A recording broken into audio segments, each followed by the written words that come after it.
गलती का भूल होगे मोला कर से, का गलती का भूल होगे मोला कर से,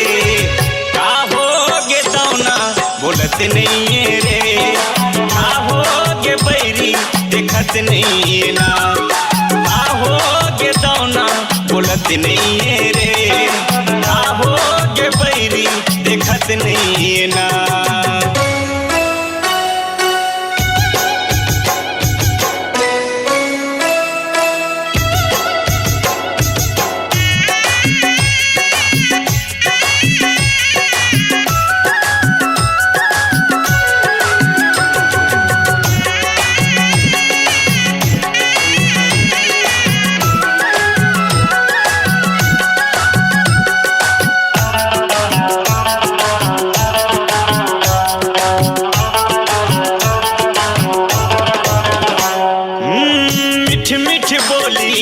मोला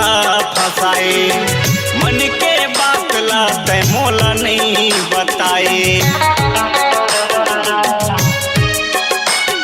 ये मीठ मीठ बोली मोला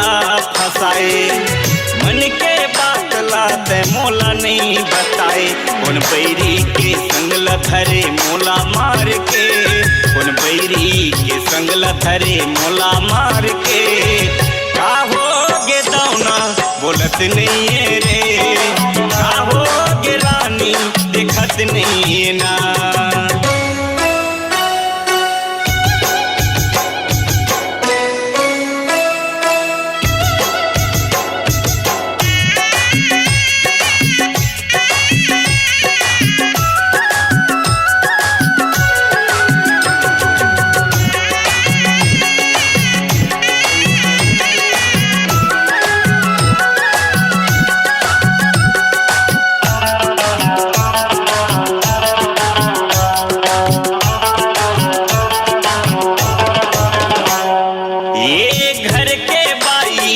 ज्यादा तोला चाहे मन के मंदिर माँ मैं तोला बसाए, घर के बाईल ज्यादा तोला चाहे मन के मंदिर माँ मैं तोला बसाए, मुँह मोड़ दिए काबर मोर घर उजार के, मुँह मोड़ दिए काबर मोर घर उजार के, का होगे दौना बोलत नहीं है रे, का होगे रानी देखत नहीं है ना,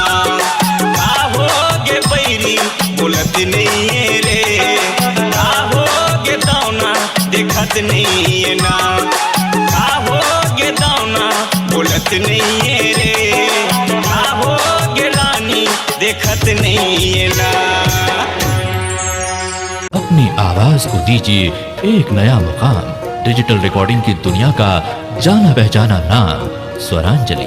जहां गूंजती हैं ध्वनियां अपनी माटी की सौंधी सुगंध के साथ, छत्तीसगढ़ी संगीत के विविध रंग जो पहुंचाते हैं पूरे प्रदेश में डिजिटल रिकॉर्डिंग के संग। स्वरांजलि स्टूडियो, नेमीचंद गली नंबर 2, गंजपारा, रायपुर।